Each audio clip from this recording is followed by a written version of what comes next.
Bonsoir à tous et bienvenue pour un nouveau Deep Dive. Bonsoir. Ce soir, on va parler de la blessure d'Erling Haaland. Oui. Et des implications pour le match retour face au Real Madrid. Vous savez que le Real a remporté le match aller de la Ligue des Champions. Absolument. Manchester City a un besoin urgent de renverser la vapeur. Oui. Et pour ça, ils auront besoin d'un Haaland au sommet de sa forme. Tout à fait. Alors justement, parlant de cette blessure, Oui. on l'a vu se plaindre du genou pendant le match de Premier League ce week-end. Ouais. Il a dû être remplacé. Mmh. Et ça a évidemment provoqué une vague d'inquiétude chez les supporters de City. Oui, c'est compréhensible. Haaland est tellement crucial pour leur jeu. Exactement. Guardiola a essayé de calmer le jeu en disant qu'il l'avait vu se relever en souriant. Oui, j'ai vu ça aussi. Mais il a aussi admis ne pas avoir encore échangé avec lui, Ah bon. ni reçu de rapport médical détaillé. Intéressant. C'est un peu un jeu de poker menteur à ce stade. Oui, je vois ce que vous voulez dire. Il veut sans doute rassurer tout le monde. Oui. Mais en même temps, il ne peut pas se permettre de dévoiler trop d'informations au Real Madrid. C'est sûr. Donc on est un peu dans le fleu. Oui, complètement.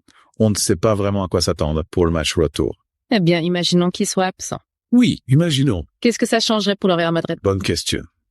Je pense que ça les encouragerait à jouer plus haut, à presser davantage la défense de City Oui, c'est logique. sans la menace de Haaland.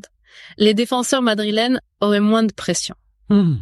Ils pourraient se permettre de resserrer les espaces et de limiter les options de passe pour De Bruyne et les autres. Oui, je vois. Et offensivement, le Real pourrait se montrer plus audacieux.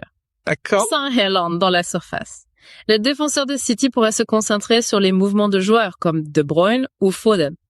On pourrait voir une défense madrilène plus compacte, plus agressive dans les duels. Intéressant. Et du côté City, comment pourraient-ils s'adapter sans leur buteur Starka? C'est un vrai défi. Mais je pense qu'ils miseraient sur un jeu de passe plus rapide, plus fluide, en privilégiant la circulation du ballon pour déstabiliser le bloc adverse. On pourrait voir des joueurs comme Bernardo Silva ou Grealish prendre plus de responsabilités dans la finition. Ah oui, c'est vrai. C'est intéressant à voir. Tout à fait. Donc finalement, on a un match qui s'annonce passionnant. Absolument. Avec ou sans Haaland. Oui. Cette incertitude ajoute un élément de suspense supplémentaire. C'est clair. Le Real Madrid y voit une opportunité en or. Oui. Manchester City devra faire preuve de résilience et de créativité pour surmonter ce défi. Oui. On a hâte de voir ça. Moi aussi.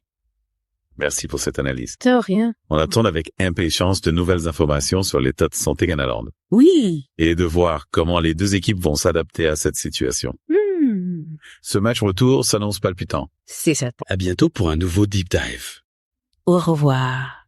Bonsoir. Bonsoir à tous. Don't forget to like, comment, and subscribe.